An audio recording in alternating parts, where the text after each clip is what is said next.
Past 8 now on the Radio Wammo Breakfast. The Radio Wammo Breakfast. John Henderson's film review. Thanks to Rialto. I had such a dream last night.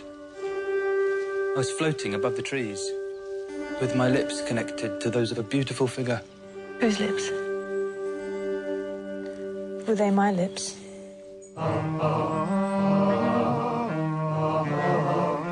Not sure he really likes me. Mr. Keats knows he cannot like you. He has no living and no income. He was a dreamer. Have you got John Keats's poem book? My sister has met the author, and she wants to read it for herself to see if he's an idiot or not. She was a realist. All I wear, I've sewn and designed myself.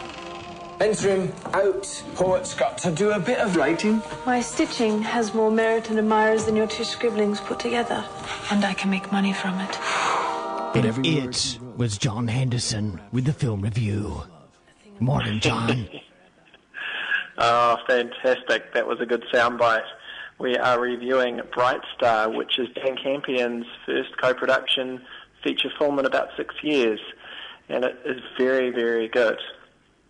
It's a story very good. About a doomed romance, I have to say. What were your thoughts on it? Well, I was going to say, it is very good. I was going to agree, it is very good. I saw it at the film festival last year. It was the opening film. Nice. It was a stunning way to open the film festival.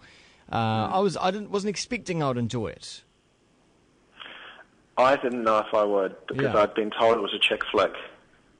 Or that, it was just, it looked like initially like one of those period dramas, one of those ones that you see from the BBC.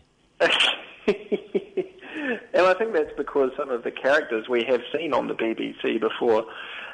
You've got Ben Whishaw, who was in a documentary TV series thing last year, and who was also the chap that was in Perfume, Scent of the Murderer, a few years ago. And I think that's Jane Campion saw him in that and thought, he'd be very good in the role of Keats. And he is very good in the role of Keats.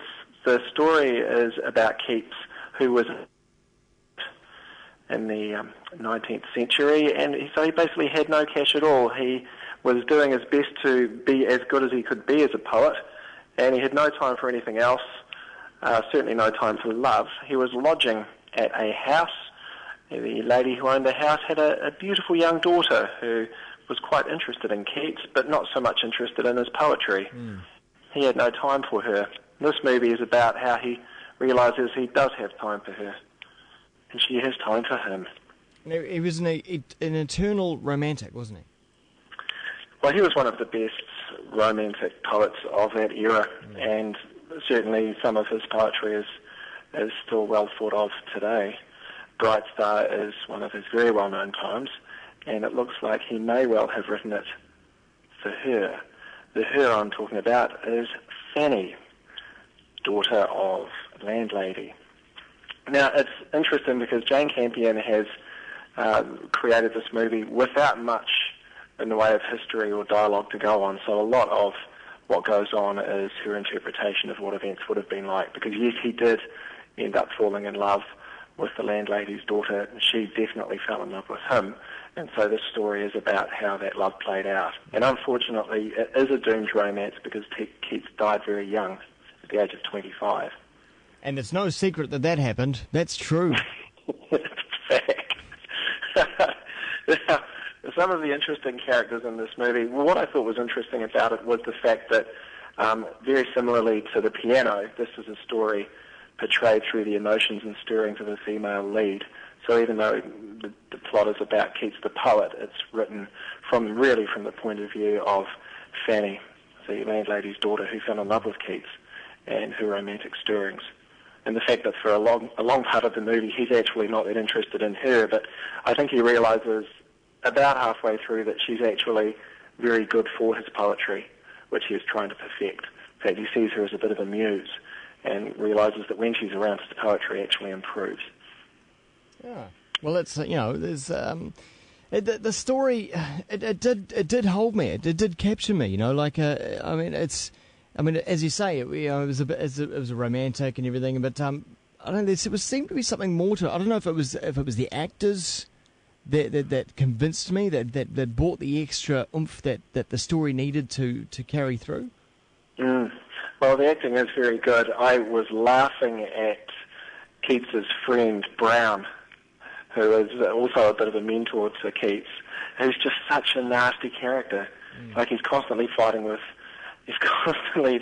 Fanny, and every single line he seems to have in the movie just makes you dislike him more. It reminded me a lot of that guy out of the Titanic, the rich socialite that was Kate Winslet's fiance. The guy's just detestable. Yeah. He's brilliant. And there's a lot of funny moments in this film as well, isn't there? Yeah, well, what I liked about it was just the fact that I sat back and felt entertained visually, and it actually made me think, gosh, how would it have been? Because he's skint. He's got no money at a time in England when if you were trying to marry above your station or court someone above your station and you had no cash, then you might as well give up. And I was thinking, gosh, how do you go with that? Yet he did. He tried very hard indeed. Mum wasn't keen. Mum wasn't keen at all. She made no secret of that. Yeah. Didn't stop him. Didn't stop either of them. Should be an Oscar contender. I haven't seen the full list to know, but it should be in there. It would be on my list. I can tell you that. Yeah, I reckon so too. Yeah. I think it's a good return to form. Yeah. For Jane Campion. Absolutely. Because there were some duds in between. It wasn't there between the piano and this. I mean, not total duds, but this is really stepping it up once again.